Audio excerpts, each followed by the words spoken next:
Kaixo eta ongi etorriak saio berri batera, gaur apirilak 11 osteguna, bi elkarrizketa izango ditugu. Alde batetik Mikel Petrirena izango dugu, Hortzadarretik datorrena. Apirilaren 8tik 13ra ospatzen ari diren folklore jardunaldien aurkezpena egitera. Eta beste alde batetik Blanka Izkue izango dugu, gizarte zerbitzuetako profesionalek jasaten dituzten lan arriskuen aitorpena eskatzen ari dira eta honen inguruan hitz egitera dator. Baina honekin hasi baino lehen goazen betiko edukiarekin. Goazen orain gaurko efemerideekin. Gaurko egun batean, 1919an Nazioen Elkarteak lanaren nazioarteko erakundea sortu zuen.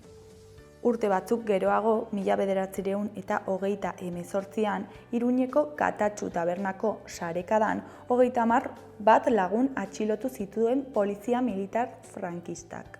Egun berean baina 1957an, Espainiako Errepublikako bandera erraldoia jarri zuten Arrasaten, gauez 25 metroko telegrafoaren zutoinean. Eta bukatzeko 2002 urtean Eusko Legebiltzarraren aurrean Unai Romanoren torturak salatu zituzten.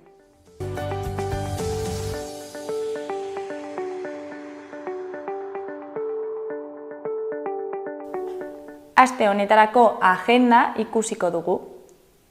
Ostegunean Natura gaur eta hemen izeneko hitzaldia egongo da Euskaldunon biltokian, Txantrean.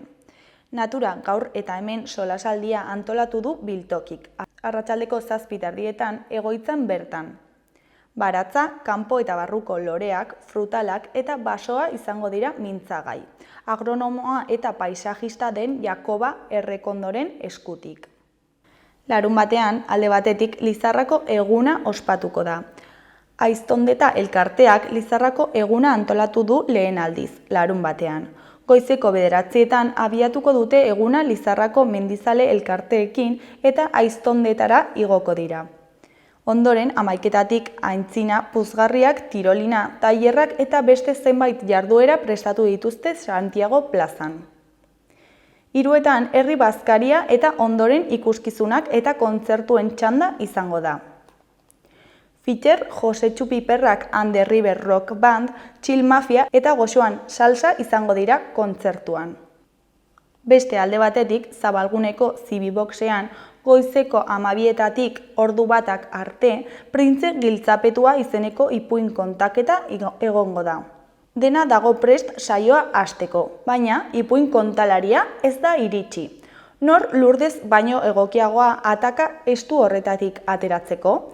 Garbitzailea baita eta liburutegiko liburu guztiak ezagutzen ditu. Lady Ballerinak bere ipuinik gogokoena kontatuko digu, Printze Giltzapetua. 4 urtetik gorakoentzat eta heldu batek lagunduta joan beharko dira. Doan izango da, baina aurrez izena eman beharko da.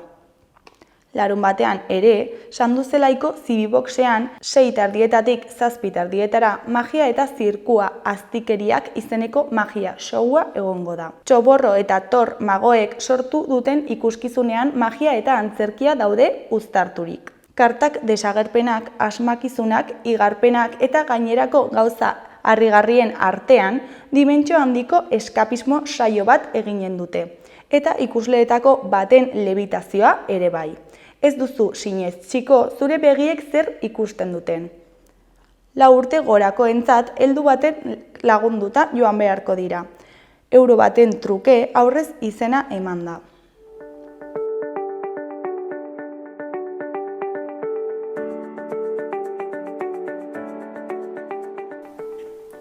Ikus dezagun gaurko egunkarien azalek zer dioten.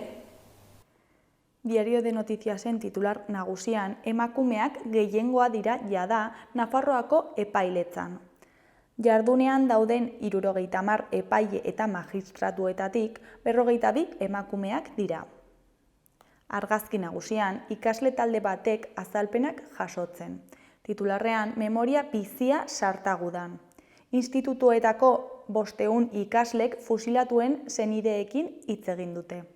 Beheko berrietan, alde batetik, Sabaizako abeletxeak Nafarroako jakako 200 buru baino gehiago hazten ditu. Beste alde batetik, Maria Asurmendik Nafarroako emakumezkoen saskibaloia gorenera itzuli nahi du. Jarraian, Led Silhouette dantza konpainiak jalei estrenatu du Gaiarren. Hori koloreko berrian ardantzaren legatuari agurra eta omenaldia egin zioten. Eskuineko berrietan batetik Asironek herritarren esku utzi du erorien monumentuaren etorkizuna. Bestetik, hobekuntzaren erreformari buruzko txostenak 77 agerraldi aurre ikusten ditu. Jarraian, emakume bat hilda eta 4 zaurituta auto batek eta kamioi batek talka egin eta gero, herri berrin. Bukatzeko, desagertze bat azkar konpontzeko gakoak. Diario de Navarraren titular nagusian, Nafarroako obrekin konpromisoa eskatu dio senatuak Pedro Sánchezi. PPek babestutako UPNren mozioaren aurka bozkatu zuten sozialistek. Argazkin nagusian, Lola Bront Casamayor ezkerrean eta Iera Garbizu Larrea eskuinean Londresen egiten ari diren patinaje inklusiboaren munduko txapelketan parte hartuko dute. Espainiako Neguko Kirolen Federazioko lehen ordezkariak dira. Titularrean izotz pista ziurtatuta. Nafarroako gobernuak adierazi du ez duela aurreikusten uharteko instalazioa ixtea. Foru erkidegoan horrelako bakarra baita. Goiko berrietan, alde batetik, San Ferminetako txoznak alde zaharrean egongo dira. Bestetik, dohaintzak erainskailuetatik pinturetaraino. Bukatzeko osasunaren jarraitzaileen buma. Gararen titular nagusian, EH Bilduk adostasun zabala bilatuko du estatus berriaren alde. Alderdia Abertzaleak autogobernuaren lantaldea suspertzea eta 2018an lortutako akordioa berreskuratzea proposatu du. Kanpoan geratu zirenak sartzen saiatuz. Argazki nagusian, Aiaraldeko bizilagunak ditugu. Titularrean, Aiaraldeko bizilagunek osasun arloko murrizketak salatu dituzte. Erdiko berrietan, batetik, CISek ezker subiranista EAJaren aurretik jarri du orain. Bestetik, Beñat Zalduaren erreportaia dugu. Krisi ekosozialaren aurrean erreakzionatzeko oinarri partekatu baten bila izenekoa. Goiko berrian, PSeko Gipuzkoako zerrendaburua den Denis Itxasoren hitzetan, Pradalesek independentzia nahi izatea ez da oztopo izango. Beheko berrietan, alde batetik, Ibon Etxeberriaren kasuak utzitako galderak. Beste alde batetik, Gazako genozidioaren orbanak luze iraungo du. Izenburua daukan Ibai Azparrenen kronika daukagu. Berriaren titular nagusian, Europako Parlamentuak onartu egin du eberen migrazio politika gogortzeko ituna. Europako Batasuneko estatukideek onartu behar dute orain akordioa, eta arazorik ezean migrazio eta asilo ituna 2026an sartuko da indarrean. Estatuek uko egin ahal izango diote migratzaileak hartzeari, bakoitzengatik 20.000 euro ordainduz gero. Argazki nagusian, 14 urtez bizileku izan zuen Ajuriaenean egin zioten atzo azken agurra Jose Antonio Ardantzari. Titularrean, azken aitortza egin diote Jose Antonio Ardantza lehendakari ohiari. Beheko berrietan, alde batetik, Jasone Osoro idazlearen hitzetan, adinean aurrera joan ahala, kontzienteago naiz zein zail den gauzak ongi egitea. Bestetik, Kukuxeztul kasuek nabarmen egin dute gora Hego Euskal Herrian otsailetik. Jarraian, larriki gaixo daudenei hiltzen laguntzeko lege proiektu bat prestatu du Frantziak. Bukatzeko, baliorik gabe utzi dituzte Pasaiak kale garbitzaile lanpostuetarako jarritako euskara eskakizunak. Goiko berrian, Errobi taldeari emango diote adarra saria, euskal musikan egindako bidearen aitortza gisara. Euskal Herria irratiaren titular nagusian, Herri San Ferminak O plazara itzuliko dira. Espazioen banaketarako proposamena San Ferminen mahaian aurkeztu zuen atzo Maider Beloki kultur, jai, hezkuntza eta kirol zinegotziak. Nafarroa oinezen txoznak takoneran segituko du. Basoa etxe erregionalentzat izanen da. Dibertsitatearekin loturiko kolektiboak Antoñutira itzuliko dira. Eta Errekoleten plazan gurutze gorriaren larrialdi postua jarriko dute. Eskuineko berrietan alde batetik Asironen hitzetan, Iruñeko eredua esportagarria dela erakutsi behar dugu. Beste alde batetik laguntza humanitarioa Saharara bidean da. Alicanteko portura abiatu zen atzo 16 tona inguru daramatzan kamioia laguntza humanitarioa Sahararren kanpalekuetara helarazteko. Anaratz gobernuz kanpoko erakundearen arabera, 174.000 pertsona inguru bizi dira kanpalekuetan nazioarteko laguntzatik. Eta kamioiak besteak beste, hezkuntza materiala, testu liburuak osatzeko materiala, 1.425 kilo sendagai, osasun materiala eta Nafarroako osasunbideak dohaintzan emandako desfibriladore bat eta elektrokardiografo bat eramanen dizkie errefuxiatuei.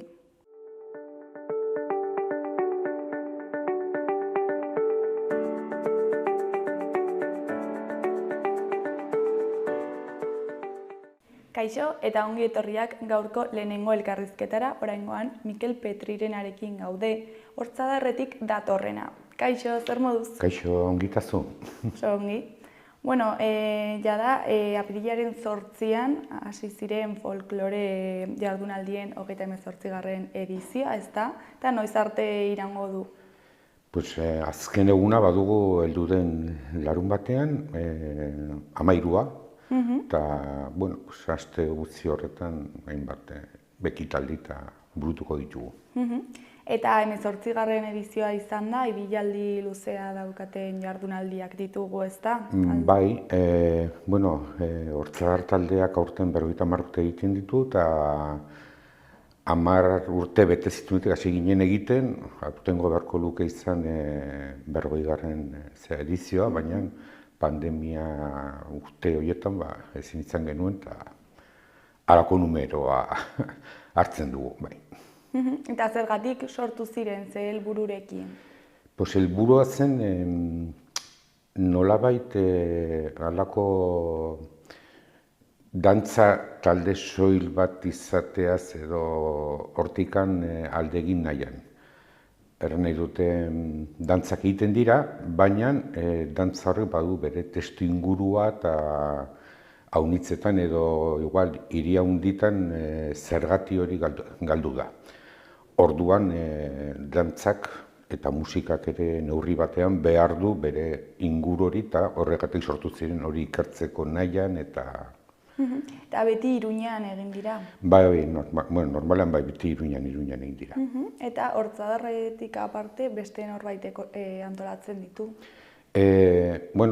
Hortzadar hasi zen hori antolatzen, jardunaldiak antolatzen, eta orain dela, ez dakit, 10 urte edo Nafarroako Unibertsitate Publikoko Ondarin Materialeko katedrarekin elkarlanean hasi ginen, eta Nafarroko Unibertsitate Publikoak ematen dio izena, edo esan zigun pixkat bereizteko gure jardunaldiak, nahiz eta batera egin, baina bereizteko bintzat izenakin bereizteko halako jardunaldi zientifikoa ditzen dio. Orduan, hori lotu genuen eta bi hogei antolatzaile, nahiko libre gabiltza bai guk Hortzadar taldea eta bai Unibertsitate Publikoa, baina halako gaietan biltzen gara eta...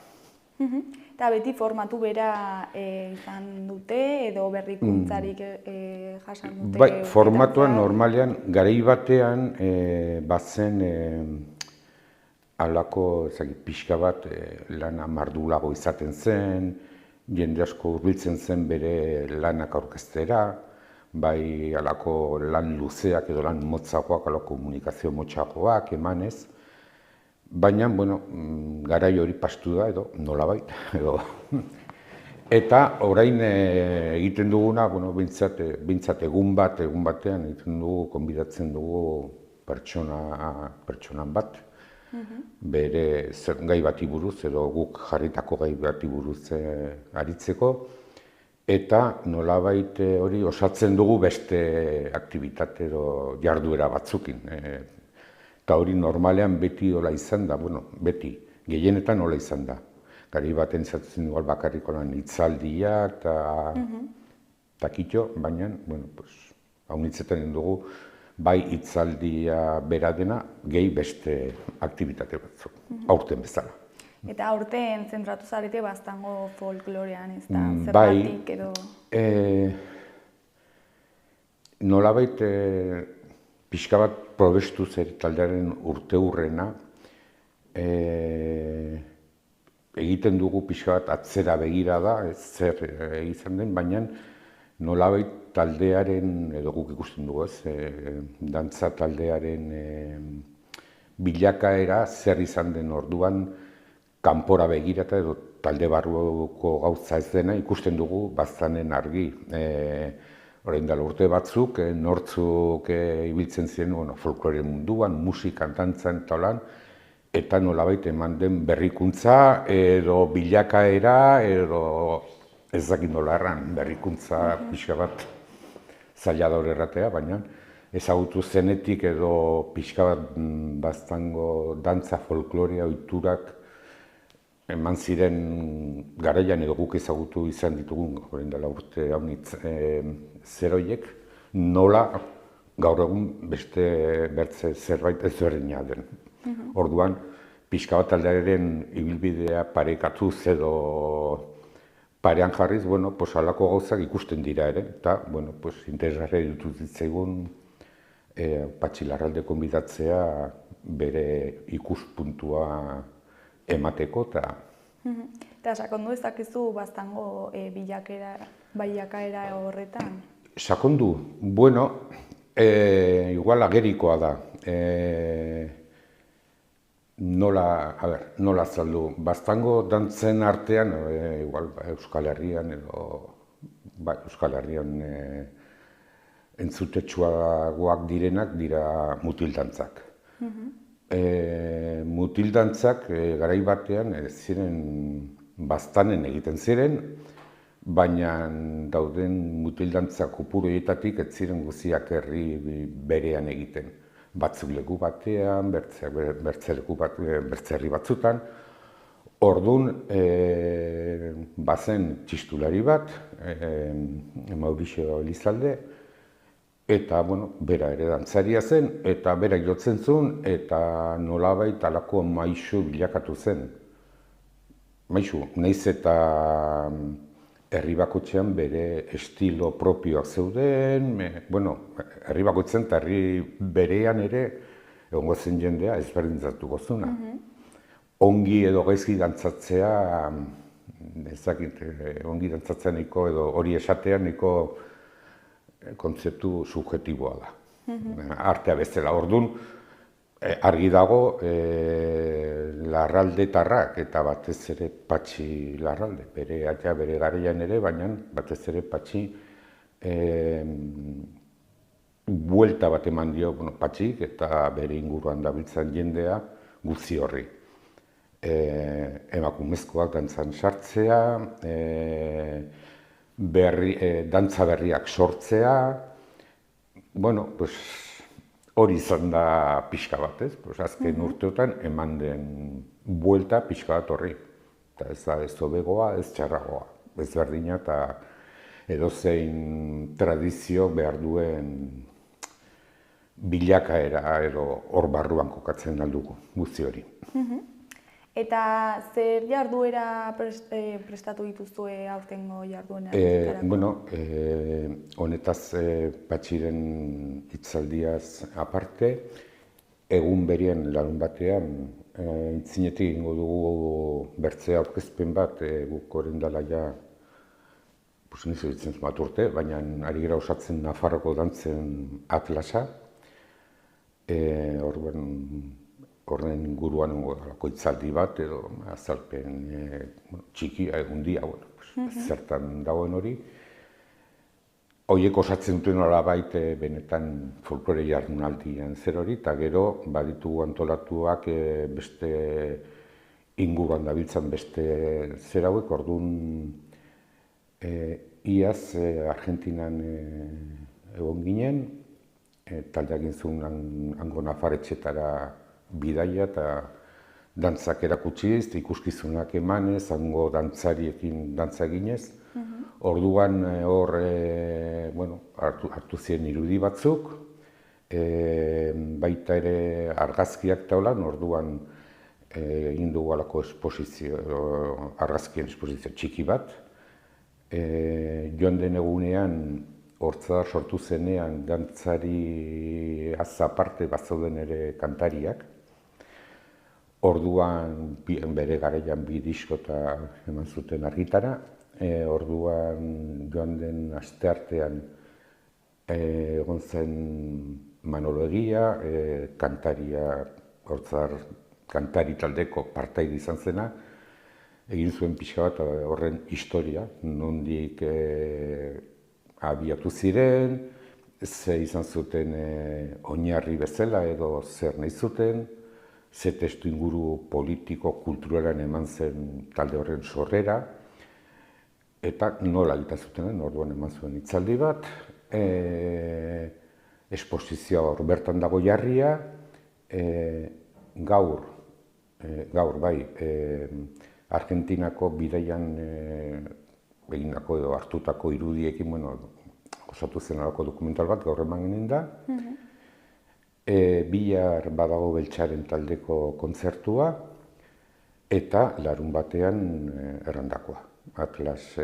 Nafarroko dantzen atlasen horren berri ematea, eta Patxilerralderren hitzaldia.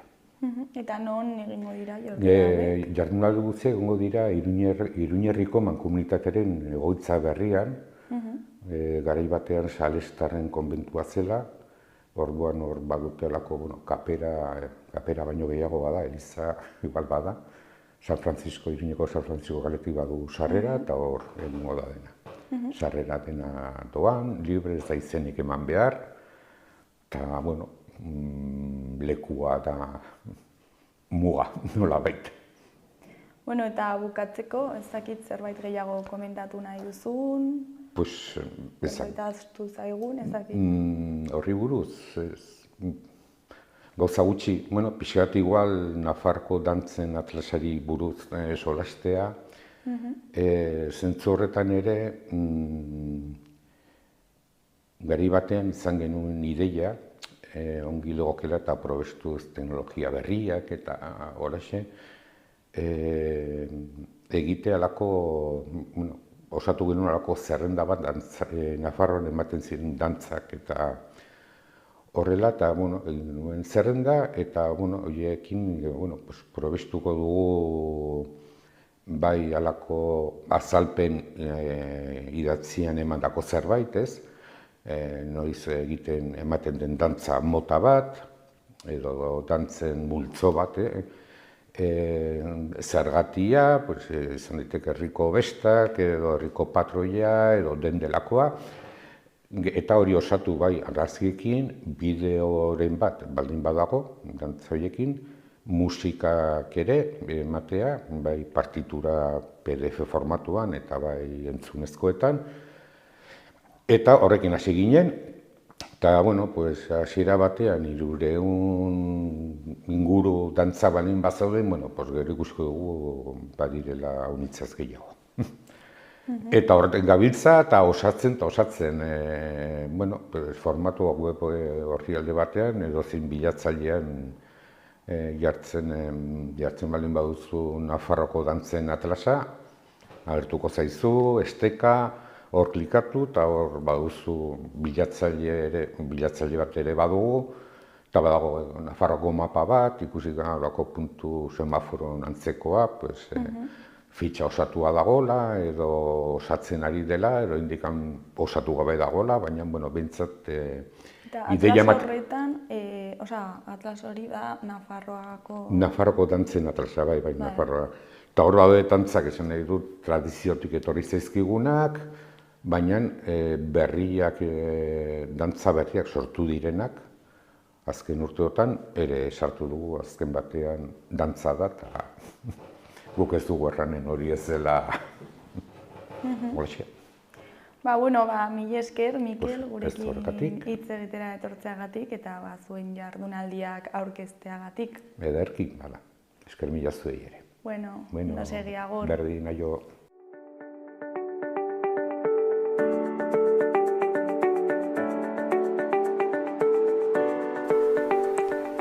Gaurko eta biharko eguraldia ikusiko dugu. Gaur, osteguna, eguzkitsu egongo da eta giro epela izango dugu arratsaldean. Goizean goizetik eguzkitsu egongo da, goi hodei fin batzuekin. Eguerditik aurrera haizea ipar ekialdetik ibiliko da eta Nafarroa hegoaldean ziertzoa aurreko egunetan baino ahulago ibiliko da. Goizean goiz hotz egingo du, batez ere barnealdean, baina ondoren eguzkiak giroa goxatuko du. Temperatura minimoak oro har 18-20 gradu ingurukoak izango dira eta leku batzuetan 20 gradutik gora geldituko dira. Bihar, ostirala, uda beteko giroa arratsaldean. Hotzetik hasiko dugu eguna, baina ondoren maximoak nabarmen egingo dute gora. Barnealdean eguneko beroenak 25-30 gradu artekoak izango dira eta itsasertzean berriz brisarekin balio apalagoetan geldituko dira, 20-24 gradu artean. Itsasoko temperatura 13-14 graduren bueltan dabil. Hortaz, amplitude termikoa esanguratsua izango da barnealdean. Egun sentian behe-laino batzuk sortuko dira, batez ere Araban, baina berehala altxatu eta gainerako orduetan oskarbi egongo da.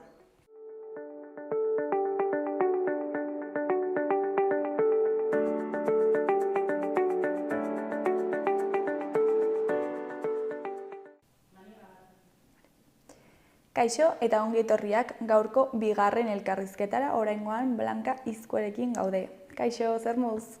Ongi da zuek? Oso ongi. Bueno, gizarte zerbitzutako langileak lanean jasaten dituzuen arriskuen aitortza eskatzen ari duzu, ezta? Eta, bueno, azaldu dezakezu pixka bat modu sakonean zein da dagoen arazoa? Bai, gure arazoa da batetik, gure guk hartatzen dugun jendearen ezaugarriak oso bereziak izaten dira, ez? Normalki gizarte zerbitzutera joaten zaigun, etortzen zaigun jendea, behar handiak dituen pertsonak dira, beharrak haunitzetan, gehienetan ekonomikoak, bino hori ez da bakarra, ez? Haunitzetan izaten dira, behar edo arazo psikologikoak edo familiaren inguruko arazoak, hau da tensio batean bizi diren pertsonak, ez? Berezia hori bada ezaugarri bat, ez? Gure zera publikoa edo guztiek daukatena, ez? Ta horrek ematen dio plus bat, ez? Gure lan egiteko moduari eta guk horretako teorian prestatuta egon behar dugu. Baina ez da beti, batetik batzutan etortzen dira arrunte nerviostuak, bere beharrak nahi dituzte unean bertan hartatzea. Orduan, segun eta nolakoa den jendea batzuk kapazak dira, ulertzeko begira, ez guain ezin zaitugu atenditu eta zure gizarte langilea dauka itzordua, libre dauka hemendik hilabete batera. Horrela gabiltza gutxi gora bere Iruñerri osoan, Iruñan, barkatu. Eta, horrek sortzen du estresa, ezin egona, eta batzuengan, horiek haien erantzuna haunitzetan violentoa izaten da, ez? Ez bakarra jarri dudan adibidearengatik, beste batzuk pizten zaie hori, ez? Amorru hori edo zein gauzarengatik, orduan batzuen erantzuna izaten da oso violentoa eta erabiltzen dute violentzia fisikoa, psikologikoa maiz, mehatxuak eta gero hitzaiteko modua ere hori guk interpretatzen dugu, horrela sentitzen dugulako violentzia psikologikoa bezala. Orduan afera da, badakigula zer den violentzia fisiko bat, badakizu zer den kolpe bat, badakigu hori demagun hori salatzen alduzu eta jakiten da. Ikusgarriagoa da. Hori da. Baina ez da gauza bera gertatzen eraso psikologiko batekin, ez? Eta hori da orain arte hartatuta ez dagoena, ez dago baloratua, ez dago onartua ere gure kasuan mutuara joaten gara, hori adierazten dugu eta orain arte izan dugun erantzuna izan da hori zure lanaren ezaugarri bat da, zuk aurre egin behar diozu zure baliabideekin. Eta, bueno, pues, ez da horrela, ez? Orduan, hori da aldarrikatzen duguna, seguru lan inguru sano eta lasai batean, seguro batean lan egitea, eta bestetik, holako gauza gertatzen direnean, onartu daitezela, arrisku psikosozialak ere badirela. Eta betidanik, bueno, edo sentitu zarete horrela edo azkenaldiko gauza bat da? Bai, hau izan da konstante bat gure lanean, ez? Baina bai, biztan da gero eta jende gehiago hartatzen dugu, nik uste dut hau dela, lehenengo harrerako langile guztiongan pairatzen ari garen gauza bat, bai osasun bidean, hezkuntzan bertan, eta gizarte zerbitzuetan nola ez. Gero eta jende gehiago daukagu, arazoak batez ere kronifikatzen direnean, ez? Pertsona horiek olako amorrua eta frustrazioak gero eta handiagoa daukate, orduan bai dela gauza bat beti deni pairatzen duguna, baina azken aldi hontan areta bortitzagoak nabaritzen ari gara, olako erasoak, bai. Eta arazo hauen aurrean, zein da zuen proposamena edo? Bi neurri edo berezi edo horretarako pentsatu ditugu, bi, horien barnean asko egon daitezke, baina batetik lanpostuetan, hau da, auzo unitatetan, horrela deitzen bat dira ez, Iruñako gizarte zerbitzuetako bulegoak edo, horiek izaten dira auzo unitateak eta horietan, segurtasun neurriak esaterako,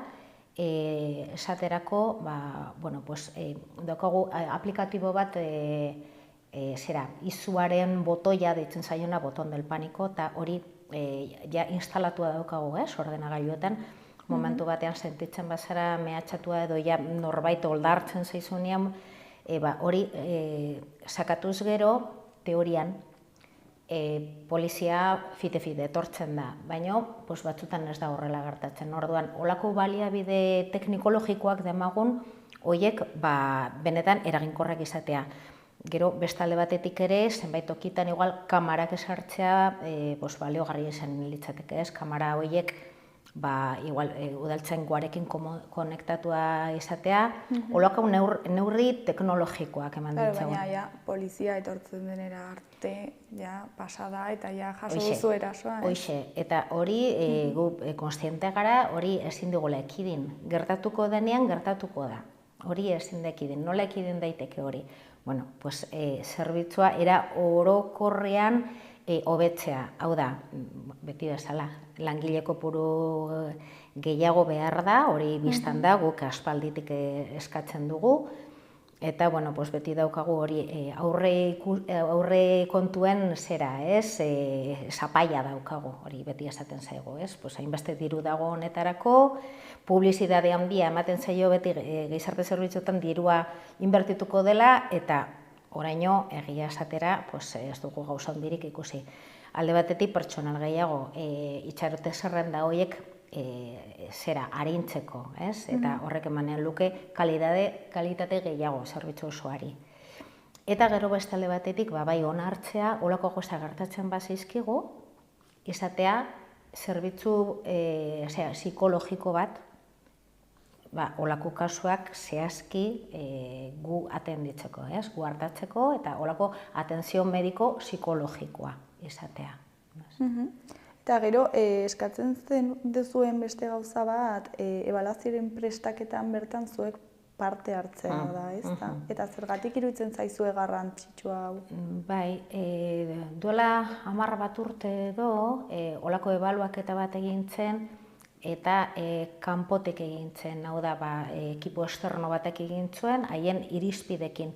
Orain eskatzen ari garena, bada gu geuk parte hartu ahal izatera, ez? Pues pasatu behar bazaigu olako galdetegi bat, guk proposatzea. Pues gustatuko litzaiguke honetaz galdetzea eta honetaz zehazki, ez? Osea, guk irizpide horietan parte hartu ahal izatea. Bai esan behar da guztionetan aurrera pausu bat ari garela lortzen, eta bada sortu da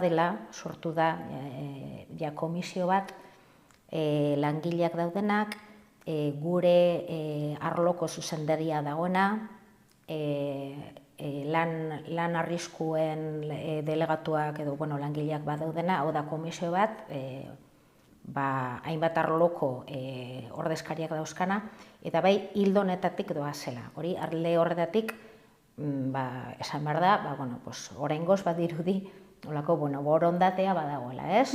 Elkarren aritzeko, gauza hauek benetan ongi hartatzeko eta martxan jartzeko.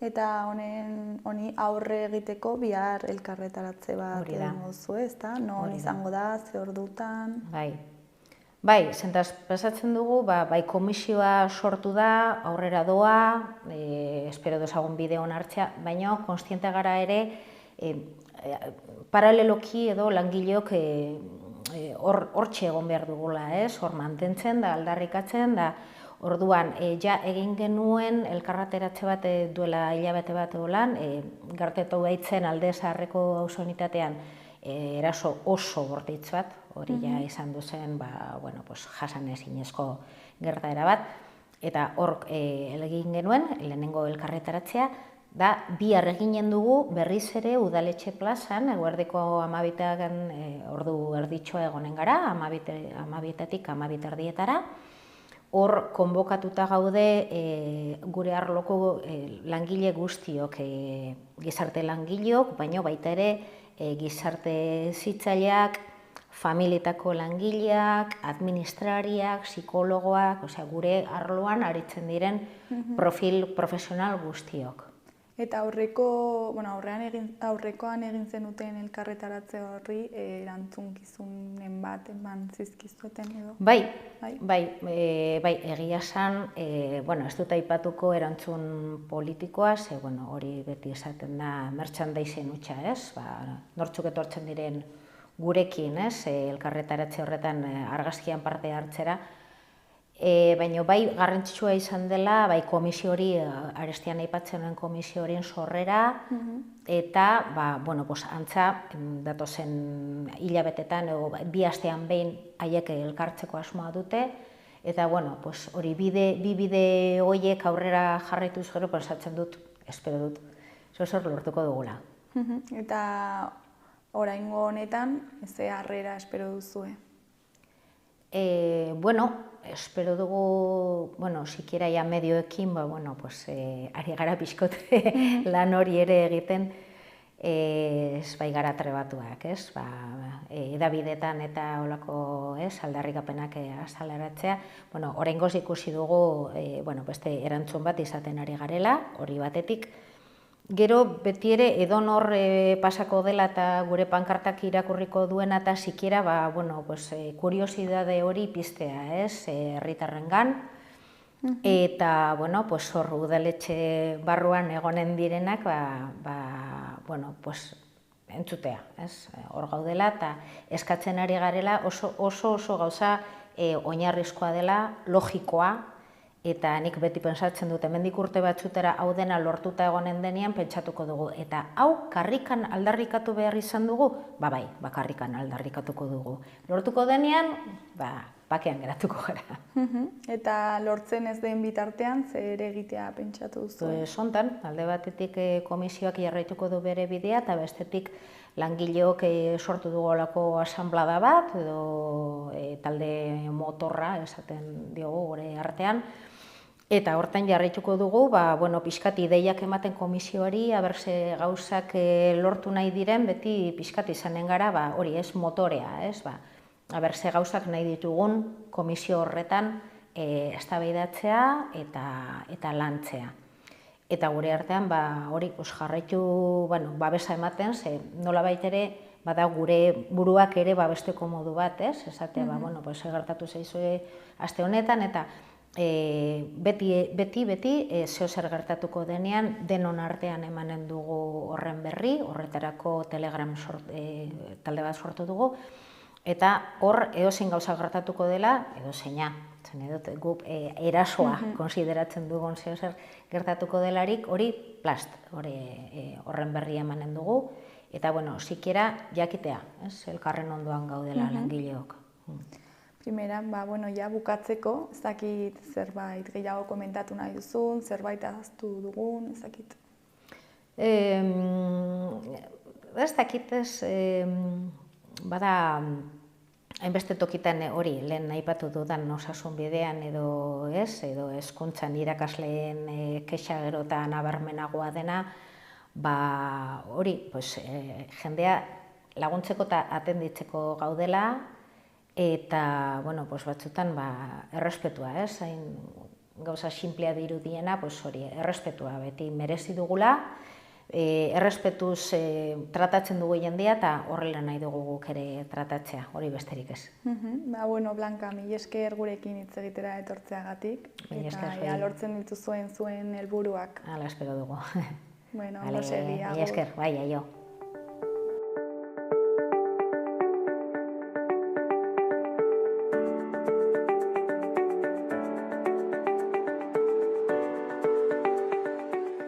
Gaurkoz hau izan da dena, bihar itzuliko gara eduki eta elkarrizketa berriekin. Ondo segi!